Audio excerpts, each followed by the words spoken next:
안심보장증서 발행 논점과 관련해서 최근에 부각되는 이슈들이 있어요. 지역주택조합의 중요사항은 총회 의결을 거쳐야 합니다. 특히 예산으로 정한 사항 외에 조합원에게 부담이 될 계약의 체결은 필수적인 총회 의결 사항이 됩니다. 총회 의결 없이 이루어진 총유물의 처분 행위는 무효입니다. 안녕하세요. 건평법률사무소 김건우 변호사입니다. 저는 재개발, 재건축, 그리고 부동산을 전문으로 하고 있으며 해당 분야가 대한변호사협회에 전문 분야 등록되어 있습니다. 네, 오늘은 지역주택조합 승소 사례를 중심으로 본 최근의 논점 및 판결례를 한번 정리해 보도록 하겠습니다. 우선 지역주택조합은 뭔가에 대해서 살펴보면, 지역주택조합은 주택법 제2조 제11호 가목에 따라 일정한 구분에 따른 지역에 거주하는 주민이 주택을 마련하기 위해서 설립한 조합을 말합니다. 이는 일정한 지역에 거주하는 다수의 주민들이 주택을 마련하기 위해서 결성한 조합으로 무주택 또는 소형주택 세대주의 주거 안정을 목적으로 합니다. 지역주택조합의 법적 성격에 대해서 말씀드려보면, 지역주택조합은 비법인 사단의 성격을 가집니다. 비법인 사단이라고 하면 조금 어려울 수 있는데, 조합원들이 납부한 분담금은 당해 비법인 사단의 재산으로서 구성원들의 총유에 속하게 됩니다. 민법 제275조 제1항에서 규정하고 있고요. 지역주택조합의 조합원 자격에 관한 주택법이나 그 시행령 등의 규정은 당사자의 의사에 의하여 그 적용을 배제할 수 없는 강행 규정에 해당된다는 것이 대법원의 판례입니다. 금일은 지역주택조합 승소 사례를 중심으로 해서 최근의 지역주택조합 논점과 판결례를 정리해 보도록 하겠습니다. 우선 지역주택조합의 설립 및 운영에 관한 주요 논점에 대해서 간단하게 살펴보겠습니다. 조합원 자격 요건에 대해서 말씀드려보면, 지역주택조합의 조합원이 되기 위해서는 다음의 요건을 모두 갖추어야 합니다. 주택조합 설립인가 신청일로부터 해당 조합주택의 입주 가능일까지 주택을 소유하지 아니하거나 주거 전용 면적 85제곱미터 이하의 주택 한 채를 소유한 세대주일 것, 그리고 조합 설립인가 신청일 현재 해당 지역에 6개월 이상 거주하여 온 자일 것, 또 본인 또는 배우자가 다른 지역주택조합이나 직장주택조합의 조합원이 아닐 것을 요건으로 하고 있습니다. 이러한 조합원 자격 제한은 무주택 세대주, 그 세대원들의 주거 안정을 보호하기 위한 것으로 지역주택조합의 특성, 목적, 역할, 기능에 내재된 공공성을 반영하게 됩니다. 조합원 모집 및 가입 절차는 어떻게 될까요? 지역주택조합 설립인가를 받기 위해서는 조합원을 모집하려는 자는 해당 주택 건설 대지의 80% 이상에 해당하는 토지의 사용 권원 및 15% 이상에 해당하는 토지의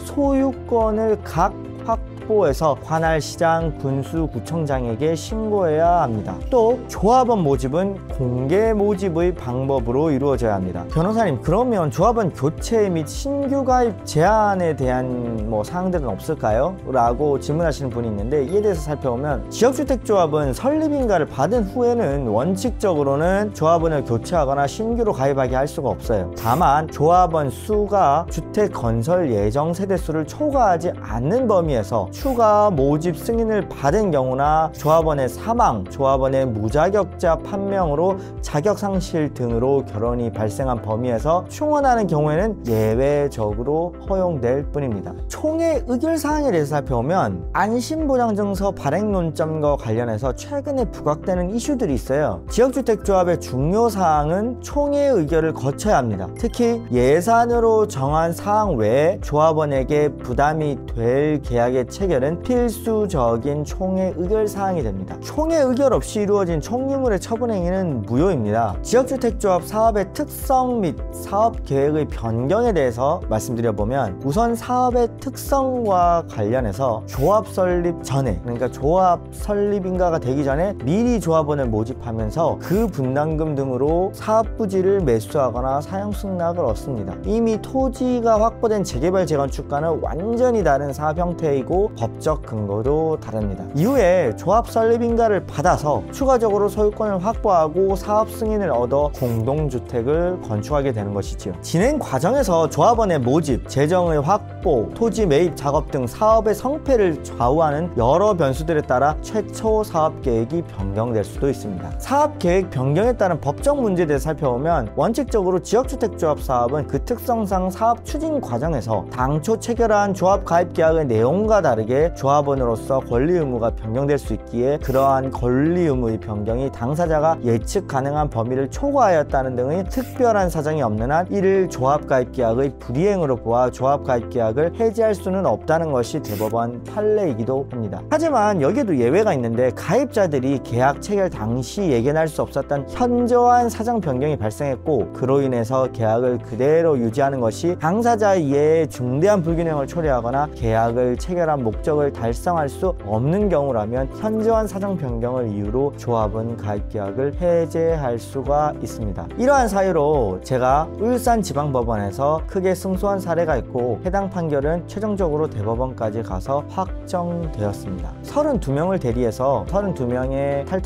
탈퇴하고 싶은 자들을 대리해서 지역주택조합을 상대로 하여 정부 승소한 사건이지요.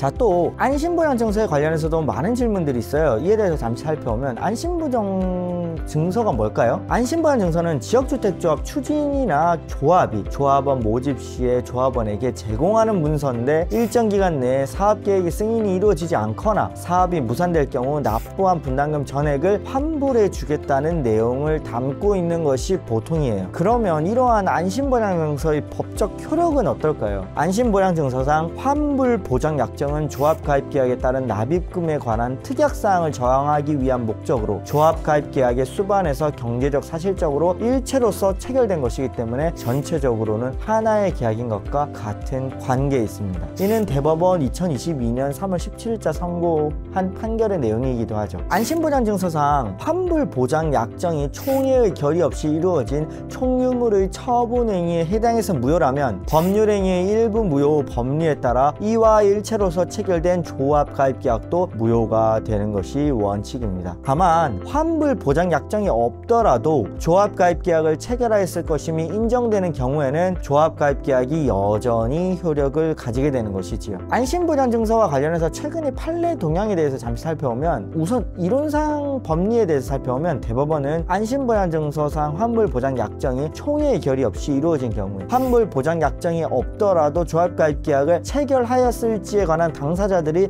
가정적 의사를 심리하여 조합 가입 계약의 무효 여부를 판단해야 한다라고 판시하고 있습니다. 대법원 2022년 3월 17일자 선고한 판결 내용입니다. 하지만 실무상 대부분의 적용 사례와 관련해서는 지역주택조합 사업은 그 특성상 장래의 진행 경과를 예측하기가 대단히 어렵고 사업이 지연될 가능성도 높고 조합은 조합원들로부터 받은 분담금 등을 재원으로 해서 경비를 지출하고 별도의 수익 활동이 없기 때문에 사업이 무산될 경우에 사실상 조합원 분담금 등을 전액 환불해 줄 수 있는 능력이 있다고 보기 어렵습니다. 따라서 안심보장증서상 환불보장 약정은 조합 가입 계약 체결에 있어서 중요한 고려 요소가 되게 됩니다.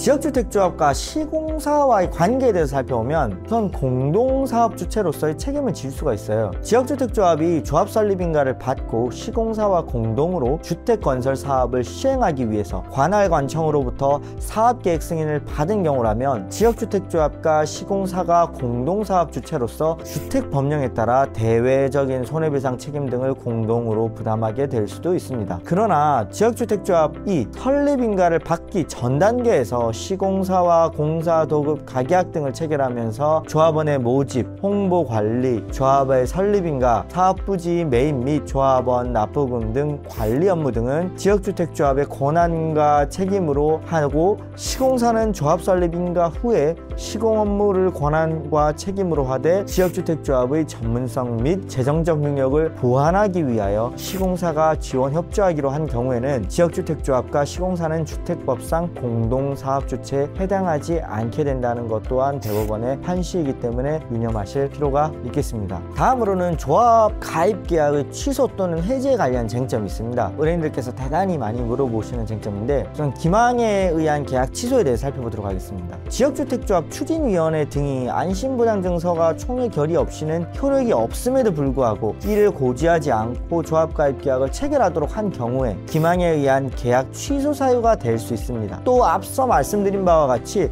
총회 결의가 없는 안심보장증서의 발행은 무효이고, 이와 일체 불가분의 조합 가입 계약도 무효가 된다는 논리 구성도 가능하겠습니다. 또 동호수 지정, 사업부지 매입 비율 등에 관한 허위 정보를 제공해서 조합 가입 계약을 체결하게 한 경우에도 기망에 의한 계약 취소가 가능할 수 있겠습니다. 또 사정 변경에 의한 계약 해제도 한번 살펴볼 수가 있는데, 앞서 말씀드린 바와 같이 당초 체결한 조합 가입 계약의 내용과 현저히 다르게 조합원으로서의 권리 의무가 변경되어 당사자가 예측 가능한 범위를 초과한 경우에는 계약 해제가 가능할 수도 있겠습니다. 최근에 제가 30몇 명을 대리를 해가지고 울산의 모 지역주택조합을 상대로 해서 전부 승소한 사례가 있기 때문에 그 건에서도 사정 변경에 의한 해제로 전부 승소가 이루어졌습니다. 이런 논리들을 한번 참고해 보시면은 지역주택조합 관련된 소송에서 유의미할 것으로 보입니다. 방법률사무소는 여러 가지 논점이 복합된 지역주택조합 사업 사건에서 최근인 2025년 7월 원고들 7명을 대리해서 지역주택조합을 상대로 해 승소 판결을 득한 바도 있습니다. 지역주택조합에 관해서 추가로 궁금증이 있으실 경우 언제든지 연락하여 주시기 바랍니다. 또 유튜브 구독과 좋아요, 알림 설정까지 해주시면은 유익한 정보들 계속 받아보실 수 있을 것으로 보이고, 또 다흥법률사무소는 네이버 블로그도 운영하고 있어요. 그 블로그에서 재개발, 재건축, 지역주택조합, 가로주택 정비사업, 도시개발, 부동산 전반에 관련된 유익한 정보들을 올리고 있으니까 오셔서 좋은 정보들을 많이 담아 가실 수 있으면 좋겠습니다. 네, 이상입니다. 감사합니다.